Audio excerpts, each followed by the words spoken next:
তো ধরে নেই আজ থেকে অনেক বছর আগে ১০,০০০, ২০,০০০, ৩০,০০০ বছর আগে পৃথিবীর কোনো একটা জায়গায় ছোট্ট একটা গ্রামে তার আশেপাশের কিছু গ্রাম থেকে কয়েকটা ফ্যামিলি ৫-৬টা ফ্যামিলি এসে সেই গ্রামে বসবাস শুরু করে।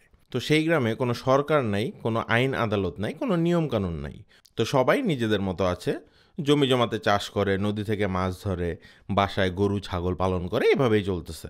কিন্তু আস্তে আস্তে ওই গ্রামের মানুষজন যখন বাড়তে শুরু করলো, তখন দেখা গেল বিভিন্ন বিষয় নিয়ে তাদের মধ্যে গ্যাঞ্জাম লাগা শুরু হয়েছে। যেরকম কোন পরিবার কোন জমিটা পাবে সেটা নিয়ে একটা গ্যাঞ্জাম, তারপরে নদীর কোথায় কোন ফ্যামিলি মাছ ধরবে সেটা নিয়ে একটা গ্যাঞ্জাম। তো এইসব গ্যাঞ্জাম দূর করার জন্য গ্রামের সবাই মিলে একজন মুরব্বি, ধরে নেই তার নাম মজিদ চাচা, তাকে নির্বাচন করলো এবং বলল যে মজিদ চাচা, এখন থেকে তুমি এইসব যত সমস্যা হবে ঝগড়াঝাটি হবে এগুলা মিটমাট করবা। তো সেভাবেই চলতে থাকলো। যার যত সমস্যা আছে সব কিছু নিয়ে তারা মজিদ চাচার কাছে আসে, আর মজিদ চাচা সব কিছু সমাধান করে দেয়। কিন্তু যত সময় যেতে লাগলো, দেখা গেল যে মজিদ চাচাও আস্তে আস্তে একটু করাপ্ট হয়ে যাচ্ছে। কারণ তার আশেপাশের ফ্যামিলির মানুষজন তাকে এসে বলে যে আমাকে এই জমিটা দাও, এটা ভালো, এখানে ভালো ফসল হয়, তারপরে আমাকে ওই জায়গাটা দাও, আমি এইখানে মাছ ধরতে চাই নদীর। তো দেখা গেল তারা আস্তে আস্তে মজিদ চাচার জন্য একটু উপহার নিয়ে আসে, যে কিছু মাছ নিয়ে আসে, একটা ছাগল উপহার দেয় যে আমাকে এই জিনিসটা দিও। মজিদ চাচাও যেহেতু মানুষ, আস্তে আস্তে সেও করাপ্ট হয়ে যেতে থাকলো। তো গ্রামের মানুষজন এটা খেয়াল করা শুরু করলো যে না, এটা তো ঠিক হচ্ছে না, মজিদ চাচা তার ফ্যামিলিকে বেশি প্রায়োরিটি দিতেছে, অন্যান্য মানুষের সাথে অন্যায় করতেছে। তো এভাবে তো চলতে পারে না। তো গ্রামের সবাই মিলে তখন কি করলো যে না, এরকম একজনের কাছে ক্ষমতা দেওয়া যাবে না। আমরা কি করি, সব পরিবার থেকে আমরা একজন বয়স্ক বিজ্ঞ মানুষের নির্বাচন করব। সেই মানুষটা যে একটা কাউন্সিলের মতো হবে। তো ধরলাম আমরা 10টা পরিবার, তো 10টা পরিবার থেকে 10 জন মানুষ যে একটা কাউন্সিল হবে, সেই কাউন্সিল ডিসাইড করবে সব কিছু। তাহলে যে আইন কানুন হবে এখানে প্রত্যেকটা পরিবারেরই কিছু রিপ্রেজেন্টেশন থাকবে। তো প্রত্যেকটা পরিবারের মানুষজন তার নিজের পরিবারের কথা বলবে, যাতে কারো রাইটস ভায়োলেট না হয়। তো এটাই হলো আমাদের জাতীয় সংসদ, যেটাকে বলে আইনসভা। সেখানে ৩৫০টা সিট আছে। টোটাল দেশকে ৩০০টা আসনে ভাগ করা হয়েছে। প্রতি আসন থেকে আমরা একজনকে নির্বাচিত করি, যাকে বলা হয় MP, member of the parliament. সেই ৩০০ জন মিলে 50 জন মহিলা সদস্যকে নির্বাচন করে। এই টোটাল ৩50 জন মিলে আমাদের সংসদ বা আইনসভা। এদের কাজ হচ্ছে বিভিন্ন আইন প্রণয়ন করা, পুরনো আইনগুলোকে রিফর্ম করা এবং নতুন নতুন আইন প্রণয়ন করা। তো ওই গ্রামে 10 জনের যে কাউন্সিল হইলো, ওরা নতুন নতুন নিয়মকানুন বানাচ্ছে। যে ধরে নিলাম যে ফ্যামিলিতে যত মানুষ থাকবে তার প্রপোর্শনে তারা জমি পাবে চাষ করার জন্য, এবং নিজ নিজ বাসা যেখানে তার আশেপাশে জমি পাবে, এরকম একটা নিয়মকানুন বানাইলো। কিন্তু এই নিয়মগুলো তো ইমপ্লিমেন্ট করা লাগবে কাউকে, মানে ওই 10 জন তো আর এগুলো দেখাশোনা করতে পারবে না, এই আইনগুলোকে এক্সিকিউট করা লাগবে। সেজন্য তারা আরেকটা গ্রুপ বানাইলো।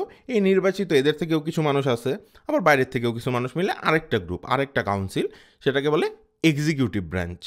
সেটা হচ্ছে বাংলাদেশের নির্বাহী বিভাগ বা শাসন বিভাগও বলে এটাকে। তো বাংলাদেশের নির্বাহী বিভাগের একটা সেরেমোনিয়াল হেড হচ্ছে রাষ্ট্রপতি বা প্রেসিডেন্ট, কিন্তু অ্যাকচুয়াল ক্ষমতা বা অ্যাকচুয়াল হেড হচ্ছে প্রাইম মিনিস্টার বা প্রধানমন্ত্রী। এবং প্রধানমন্ত্রীর নিচে হলো মন্ত্রিসভা, যে প্রত্যেকটা মন্ত্রী বিভিন্ন মন্ত্রণালয়ের দায়িত্বে আছেন। কেউ খাদ্য দেখতেছে, কেউ শিক্ষা, কেউ চিকিৎসা, কেউ বাইরের দেশের সাথে কি হবে সে পররাষ্ট্রনীতি, সেগুলো দেখতেছে। এবং এই আইনগুলো এক্সিকিউট করার জন্য একটা ফোর্স তো লাগবে মাঠ পর্যায়ে, সে যেমন পুলিশ, সেটাও এই এক্সিকিউটিভ ব্রাঞ্চের একটা অংশ। এছাড়াও সচিব, ম্যাজিস্ট্রেট, অন্যান্য বিভাগ, সচিবালয়, মন্ত্রণালয়, এই সবগুলা মিলে নির্বাহী বিভাগ বাংলাদেশের। তো এখন আমরা সেই গ্রামটায় ফিরে যাই। তো সেই গ্রামে এখন সব কিছু ঠিকঠাকই চলছিল, যে সেখানে 2টা কাউন্সিল আছে। একটা হচ্ছে নিয়ম কানুন বানায়, আরেকটা কাউন্সিল সেই নিয়ম কানুনগুলোকে এক্সিকিউট করে। কিন্তু এখন দেখা গেল নতুন কিছু সমস্যা তৈরি হয়েছে। ধরে নিলাম বন্যায় কিছু জমি ডুবে গেছে, তো নেক্সট বছর একজনের জমি নষ্ট হয়ে গেছে, তার নতুন জমি দরকার। সে তার প্রতিবেশীর জমি কিছুখানি দখল করে নিতে যাচ্ছে। এখন সে বলল না, আমার তো জমি নাই, আমার জমি নষ্ট হয়ে গেছে, আমার নতুন জমি লাগবে। তো এখন সেই কাউন্সিলটা যেটা নিয়ম কানুন বানাইছে, সেখানে তো আর এই নিয়মটা নাই যে বন্যায় ডুবে গেলে কি হবে। তাহলে এখানে এই আইনটাকে ইন্টারপ্রেট করা লাগবে কারো।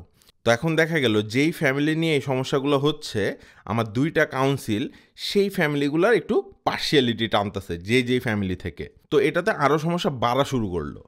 তখন গ্রামের মানুষজন চিন্তা করলো যে না, এরকম সমস্যা যখন হবে তখন আমরা একটা ইন্ডিপেন্ডেন্ট স্বাধীন আরেকটা কাউন্সিল দরকার, যেখানে এই গ্রামের কেউ থাকবে না।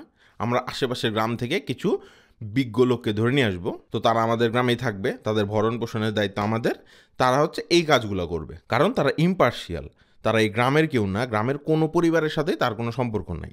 তো তাইলে সে ইম্পার্শিয়ালি একটা ডিসিশন দিতে পারবে যে এখন এই সিচুয়েশনে আইনটাকে কিভাবে ইন্টারপ্রেট করে একটা সমাধান দেওয়া যায়। তো এটা হলো আমাদের বিচার বিভাগ।